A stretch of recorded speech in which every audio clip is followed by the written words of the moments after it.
Olá pessoal, Dudu Costa, a história como você gosta. Vamos lá.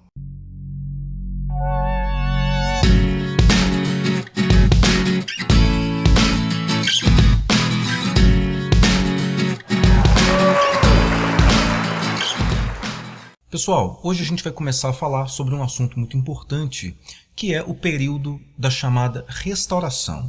Que período é esse? A Restauração é um período que vai de 1815 até 1830. Nesse momento, o que a gente observa é que as principais nações da Europa, aquelas que derrotaram Napoleão Bonaparte, elas vão tentar restaurar a velha ordem. O que significa isso? Elas vão tentar restaurar a lógica política e social do antigo regime em toda a Europa. Pensa comigo.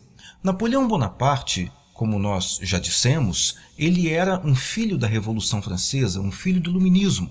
Napoleão Bonaparte, quando inicia aquele processo todo de expansionismo pela Europa, uma das razões que o motivava era implementar um Estado liberal, praticamente em todos os países que ele conquistava. Quando Napoleão Bonaparte é derrotado e exilado lá na ilha de Santa Helena, as nações que o derrotam, em sua grande maioria nações ainda absolutistas de antigo regime, vão tentar então restaurar a velha ordem anterior à Revolução Francesa.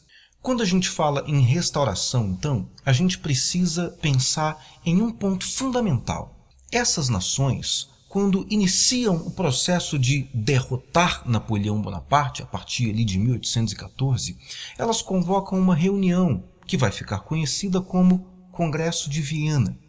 Nesse Congresso de Viena, representantes dessas principais nações que derrotaram Napoleão Bonaparte, ou seja, Prússia, Rússia, Áustria, que eram absolutistas, e Inglaterra, que já era liberal, elas vão se reunir no Congresso de Viena e vão estabelecer alguns princípios básicos para o futuro da Europa. O primeiro princípio é o que nós chamamos de princípio da legitimidade. Os líderes desses principais países europeus reunidos no Congresso de Viena vão estabelecer, pelo princípio da legitimidade, que as monarquias absolutistas que existiam na Europa antes de Napoleão Bonaparte e até mesmo antes da Revolução Francesa eram monarquias legítimas, ou seja, eles estão dizendo que o absolutismo monárquico era legítimo e que aquelas famílias reais, aquelas casas reais eram todas legítimas no trono, ou seja, não poderiam ter sido abolidas, não poderiam ter sido derrubadas. Esse princípio da legitimidade nos leva ao segundo princípio,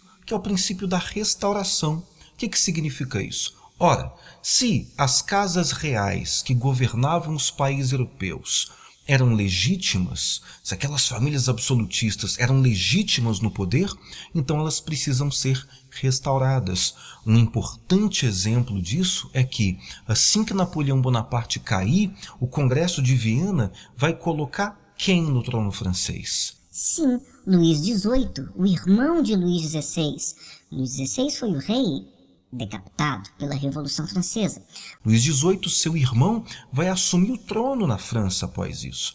É claro, ele não vai governar como um Luís XVI ou até mesmo como um rei Sol, um Luís XIV da vida, mas o Luís XVIII vai sim governar tentando restaurar práticas absolutistas e de antigo regime na França. Então esse é um exemplo aí da chamada restauração. Um outro princípio importante que o Congresso de Viena estabelece é o princípio do equilíbrio, ou seja, de que as relações entre as nações europeias deveriam se basear no equilíbrio geopolítico. Nenhuma nação poderia acumular força política ou militar num sentido muito maior do que as outras, para evitar que uma dominasse a outra geopoliticamente no cenário europeu.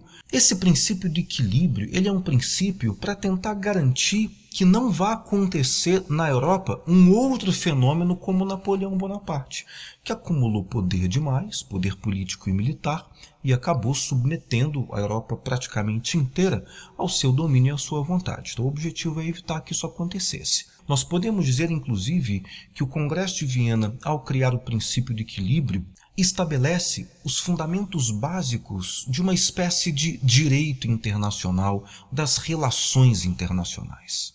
Por fim, o último princípio é o chamado princípio das compensações, que significa que Os países que de alguma maneira foram afetados pelas ocupações napoleônicas, pelas guerras napoleônicas, vão querer ser compensados economicamente, principalmente territorialmente.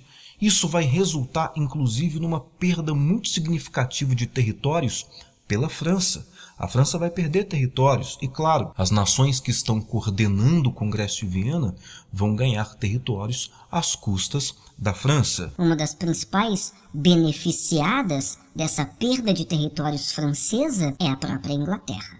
Bom, a partir do Congresso de Viena, a gente chega ao último ponto dessa aula, que é a Santa Aliança. A Santa Aliança, ela é uma aliança política e militar que as nações do Congresso de Viena vão estabelecer entre si, com exceção da Inglaterra.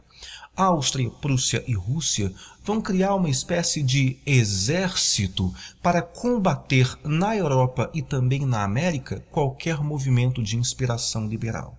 Ou seja, se algum movimento de caráter liberal baseado no liberalismo político surgir dentro da Europa ou nas Américas, a Santa Aliança usaria aí, no caso, seu poderio militar para impedir, ou seja, para garantir a permanência, a eternidade, digamos assim, do antigo regime. Por que a Inglaterra não participa da Santa Aliança? Porque a Inglaterra deseja ardentemente a independência das Américas. Afinal de contas, ela quer ter liberdade de comércio com as regiões que nesse momento são colônias, mas ela quer ter liberdade de comércio com o continente americano. Muito obrigado pela sua atenção, nos vemos no próximo vídeo. Até!